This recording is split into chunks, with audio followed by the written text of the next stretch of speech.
Kumaraswamy sir, ಕಳೆದ ವಿಧಾನಸಭೆ ಚುನಾವಣೆಯಲ್ಲಿ ಡಿ ಕೆ ಶಿವಕುಮಾರ್ ಅವರು ಜನರ ಮುಂದೆ ಹೋಗಿ ಹೇಳಿದ್ರು, ನನಗೆ ಮನೆ ಬಾಗಿಲಿಗೆ ಅವಕಾಶ ಬಂದಿದೆ, ನಾನು ಮುಖ್ಯಮಂತ್ರಿ ಆಗೋ ಅವಕಾಶ ಬಂದಿದೆ, ವೋಟ್ ಅನ್ನು ಹಾಕಿ ಅಂತ. ಪೇಪರ್ ಪೆನ್ನು ಕೊಡಿ ಅಂತ, ಪೇಪರ್ ಪೆನ್ನು ಕೊಡಿ ಅಂತ ಕೇಳಿದ್ರಲ್ವಾ? ಈಗ ಪೇಪರ್ ಪೆನ್ನು ಕೊಟ್ರಲ್ವೇ ಕಾಂಗ್ರೆಸ್ಗೆ?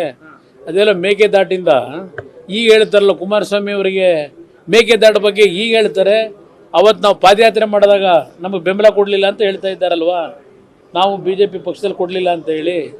ಈಗ ಆಯ್ತಪ್ಪ, ಪೇಪರು ಪೆನ್ನು ಜನ ಕೊಟ್ರಲ್ಲ ನಿಮಗೆ. ಈಗ ಮೇಕೆದಾಟಿಗೆ ಅವ್ರು ಏನು ಕ್ರಮ ತೆಗೆದುಕೊಂಡಿದ್ದಾರೆ? ನಮ್ಮ ನೀರು ನಮ್ಮ ಹಕ್ಕು, ನಮ್ಮ ನೀರು ನಮ್ಮ ಹಕ್ಕು ಅಂದ್ರಲ್ವೇ? ಅದನ್ನು ಬದಲಾವಣೆ ಮಾಡ್ಕೊಳ್ಳೋದು ಒಳ್ಳೆಯದು. ನಮ್ಮ ನೀರು ತಮಿಳ್ನಾಡು ಹಕ್ಕು ಅತ್ತಾನೆ ಮಾಡ್ತಾರೆ. ಈಗ ಪೇಪರ್ ಪೆನ್ನು ಕೊಟ್ಟು ಜನ ಮೇಕೆದಾಟು ವಿಷಯದಲ್ಲಿ ಏನು ಕುಮಾರಸ್ವಾಮಿ ಅವ್ರ ಕೊಡುಗೆ ಅಂತ ಏನು ಹೇಳ್ತೀರಿ? 2018 ಗಡ್ಕರಿ ಅವ್ರನ್ನ 8 ಬಾರಿ ಭೇಟಿ ಮಾಡಿ ಅವರ ಒಂದು ಕೇಂದ್ರ ಸರ್ಕಾರಕ್ಕೆ DPRನ ಸಲ್ಲಿಸಿರ್ತಕ್ಕಂಥದ್ದು. ನಾನು 14 ತಿಂಗಳೇನು ಮುಖ್ಯಮಂತ್ರಿಯಾಗಿ ಕೆಲಸ ಮಾಡಿದ್ದೇನೆ, ಆಗ ನಾವು DPR ಸಲ್ಲಿಸಿದ್ದೇವೆ. ಅದನ್ನು ಒಪ್ಪಿಗೆ ಪಡಿತಕ್ಕಂಥದ್ದು ಈ ಸರ್ಕಾರದ ಕರ್ತವ್ಯ. ಈಗ BJP ಅವರಿಗೆ ನೀವು ಕೇಂದ್ರದಲ್ಲಿ ಕೊಡಿಸಿ ಅಂತ ಈಗ ಅರ್ಜಿ ಆಗ ನಮ್ಮ ಮುಂದೆ ಏನು ಹಾಕೊಂಡಿದ್ದಾರೆ BJP JDS ಮುಂದೆ. ಆಗಿದ್ರೆ ನೀವು ಅಧಿಕಾರ ಯಾಕೆ ಕೇಳಿದ್ರಿ? ಅಧಿಕಾರ ಕೊಟ್ಟಿರೋದು ಯಾಕೆ ಜನ ನಿಮಗೆ? ನಾವು ಮಾಡ್ಕೊಡೋದಾದರೆ ನಿಮ್ಗೆ ಯಾಕೆ ಬೇಕು ಅಧಿಕಾರ? ನಿಮ್ಗೆ ಯಾಕೆ ಪೇಪರ್ ಪೆನ್ ಬೇಕಿತ್ತು? ಮಾದಾಯಿ ಬಗ್ಗೆ ಕೇಳ್ತಾರೆ. ಮಾದಾಯಿ BJP JDSನ ಮೈತ್ರಿ ಸರ್ಕಾರದಲ್ಲಿ ಯಡಿಯೂರಪ್ಪನವರು ಉಪಮುಖ್ಯಮಂತ್ರಿಗಳು, ನಾನು ಮುಖ್ಯಮಂತ್ರಿಯಾಗಿ ನಾವಿಬ್ಬರು ಸೇರಿ ಮಾದಾಯಿಗೆ ಚಾಲನೆ ಕೊಟ್ಟವರು, ಅಪ್ಪರ್ ಭದ್ರಾಗೆ ಚಾಲನೆ ಕೊಟ್ಟವರು.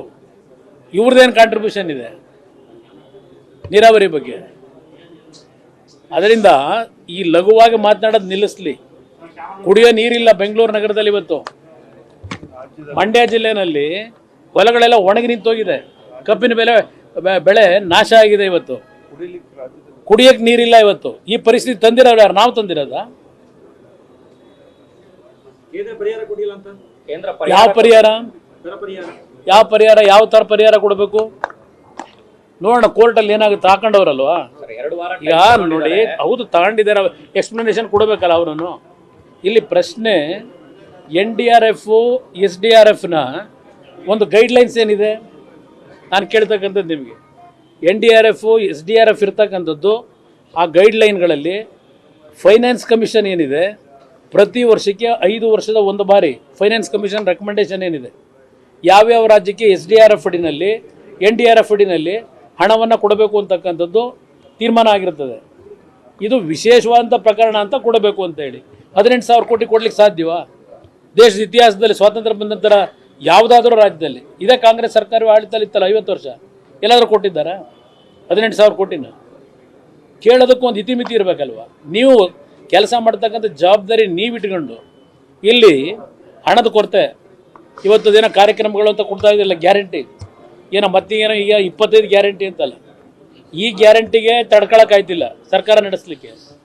ಈಗ ಅದೇನೋ ಕೊಟ್ಕೊಂಡಿದ್ದೀರಲ್ಲ. ಈಗ ನೀವು ಸರಿಯಾದ ರೀತಿಯ ಆರ್ಥಿಕ ಹೊಣೆಗಾರಿಕೆಯನ್ನು ಮಾಡದೆ ಇವತ್ತು ಕೇಂದ್ರ ಸರ್ಕಾರದ ಮುಂದೆ ಪ್ರತಿನಿತ್ಯ ಹೇಳ್ತಾ ಇದ್ದೀರಿ. ಈಗ ನಾನು ಸರ್ಕಾರದಲ್ಲಿ 14 ತಿಂಗಳು ರೈತರ ಸಾಲ ಮನ್ನಾ ಮಾಡ್ತೀವಿ ಅಂತ ಹೇಳಿದ್ವಲ್ಲ, 25,000 ಕೋಟಿ ರೈತರ ಸಾಲ ಮನ್ನಾ ಮಾಡಿದಾಗ ಕೇಂದ್ರ ಸರ್ಕಾರ ಕೊಡಿ ಅಂತ ಕೇಳಿದ್ವ ನಾವು? ರಾಜ್ಯದಿಂದ, ನಮ್ಮ ರಾಜ್ಯದ ತೆರಿಗೆ ಹಣದಿಂದ ಕಟ್ಟಿಲ್ವ ನಾವು? ರೈತರ ಸಾಲ ಮನ್ನಾ ಮಾಡಲಿಲ್ವಾ? ಇವರು ಮಾಡಲಿಕ್ಕಾಗದೆ ಈ ಕೇಂದ್ರ ಸರ್ಕಾರದ ಕಡೆ ಪ್ರತಿಯೊಂದು ದಿನ ಬೊಟ್ಟು ಮಾಡಿ ತೋರಿಸ್ತಾ ಇರೋದು ನೋಡ್ತಾ ಇದ್ದೇವೆ. ಯಾವ ಬಿಡಿ, ಅವ್ರ ಬಗ್ಗೆ ಎಲ್ಲ ಚರ್ಚೆ ಎಲ್ಲ ದೊಡ್ಡ ಇದ್ದಾರೆ. ನ್ಯೂಸ್ ಫಸ್ಟ್ ನಿರ್ಭೀತಿಯಿಂದ ನಿಮ್ಮ ಪರವಾಗಿ.